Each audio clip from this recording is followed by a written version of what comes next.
Verses 15 to 18. He asked her a common question, and she answered him accordingly. v. 15. First, the question he asked her was natural enough, and what anyone would have asked her: Woman, why weepest thou? Whom seekest thou? What business hast thou here in the garden so early? And what is all this noise and ado for? Perhaps it was spoken with some roughness, as Joseph spoke to his brethren when he made himself strange, before he made himself known to them. It should seem, this was the first word Christ spoke after his resurrection: Why weepest thou? I am risen. The resurrection of Christ has enough in it to allay all our sorrows, to check the streams, and dry up the fountains of our tears. Observe here, Christ takes cognizance of his people's griefs, and inquires, Why weep you? He bottles their tears, and records them in his. Of his people's cares and inquires, Whom seek you, and what would you have? When he knows they are seeking him, yet he will know it from them, they must tell him whom they seek. Secondly, the reply she made him is natural enough. She does not give him a direct answer, but, as if she should say, Why do you banter me, and upbraid me with my tears? You know why I weep, and whom I seek, and therefore, supposing him to be the gardener, the person employed by Joseph to dress and keep his garden, who, she thought, was come thither thus early to his work, she said, Sir, if thou hast carried him hence, pray tell me where thou hast laid him, and I will take him away. See here the error of her understanding. She supposed our Lord Jesus to be the gardener, perhaps because he asked what authority she had to be there. Note, troubled spirits, in a cloudy and dark day, are apt to misrepresent Christ to themselves, and to put wrong constructions upon the methods of his providence and grace. The truth of her affection. See how her heart was set upon finding Christ. She puts the question to every one she meets, like the careful spouse, Saw you him whom my soul loveth? She speaks respectfully to a gardener, and calls him Sir, in hopes to gain some intelligence from him concerning her beloved. When she speaks of Christ, she does not name him, but, if thou have borne him hence, taking it for granted that this gardener was full of thoughts concerning this Jesus as well as she, and therefore could not but know whom she meant. Another evidence of the strength of her affection was that, wherever he was laid, she would undertake to remove him. Such a body, with such a weight of spices about it, was much more than she could pretend to carry, but true love thinks it can do more than it can, and makes nothing of difficulties. She supposed this gardener grudged that the body of one that was ignominiously crucified should have the honor to be laid in his master's new tomb, and that therefore he had removed it to some sorry place, which he thought fitter for it. Yet Mary does not threaten to tell his master, and get him turned out of his place for it, but undertakes to find out some other sepulchre, to which he might be welcome. Christ needs not to stay where he is thought a burden.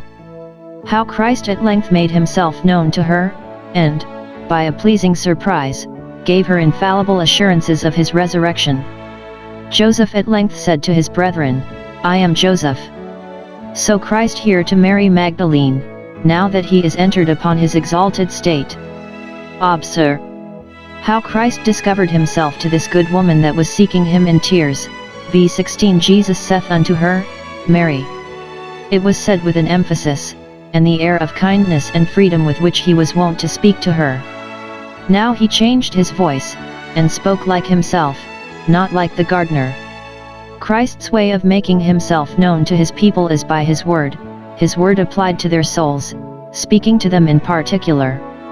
When those whom God knew by name in the counsels of his love, ex 33:12, are called by name in the efficacy of his grace, then he reveals his Son in them, as in Paul, Gal 1:16, when Christ called to him by name, Saul, Saul.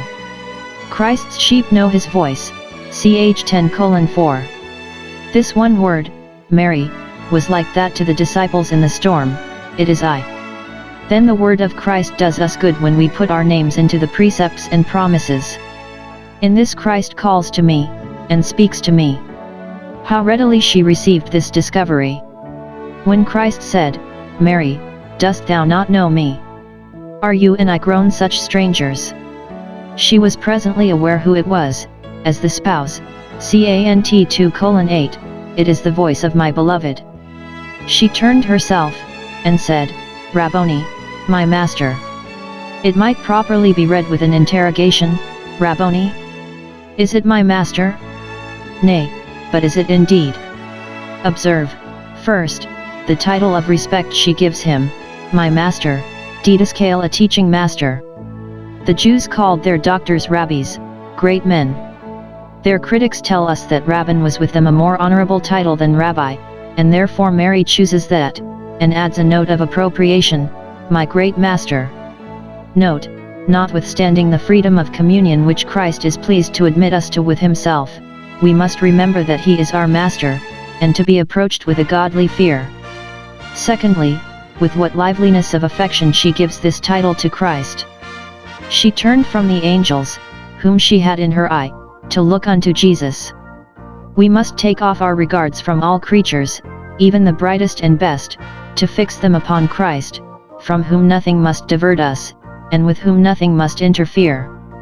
When she thought it had been the gardener, she looked another way while speaking to him, but now that she knew the voice of Christ she turned herself. The soul that hears Christ's voice, and is turned to him, calls him, with joy and triumph, my master. See with what pleasure those who love Christ speak of his authority over them. My master, my great master. The further instructions that Christ gave her, v:17, touch me not, but go and carry the news to the disciples. First, he diverts her from the expectation of familiar society and conversation with him at this time, touch me not, for I am not yet ascended. Mary was so transported with the sight of her dear master that she forgot herself, and that state of glory into which he was now entering, and was ready to express her joy by affectionate embraces of him, which Christ here forbids at this time. Touch me not thus at all, for I am to ascend to heaven. He bade the disciples touch him, for the confirmation of their faith. He allowed the women to take hold of his feet, and worship him, Mt 28:9, but Mary, supposing that he was risen, as Lazarus was, to live among them constantly, and converse with them freely as he had done, upon that presumption was about to take hold of his hand with her usual freedom. This mistake Christ rectified. She must believe him, and adore him, as exalted, but must not expect to be familiar with him as formerly. See 2 Cor 5:16.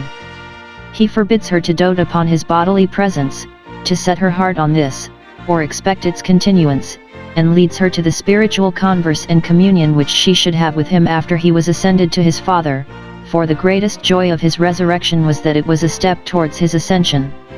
Mary thought, now that her master was risen, he would presently set up a temporal kingdom, such as they had long promised themselves. No, says Christ, touch me not, with any such thought, think not to lay hold on me, so as to detain me here, for, though I am not yet ascended, go to my brethren, and tell them, I am to ascend. As before his death, so now after his resurrection, he still harps upon this, that he was going away, was no more in the world, and therefore they must look higher than his bodily presence, and look further than the present state of things. Touch me not, do not stay to touch me now, stay not now to make any further inquiries, or give any further expressions of joy, for I am not yet ascended, I shall not depart immediately, it may as well be done another time. The best service thou canst do now is to carry the tidings to the disciples, lose no time therefore, but go away with all speed. Note, public service ought to be preferred before private satisfaction. It is more blessed to give than to receive. Jacob must let an angel go, when the day breaks, and it is time for him to look after his family. Mary must not stay to talk with her master, but must carry his message, for it is a day of good tidings, which she must not engross the comfort of, but hand it to others. See that story, 2 Key 7:9.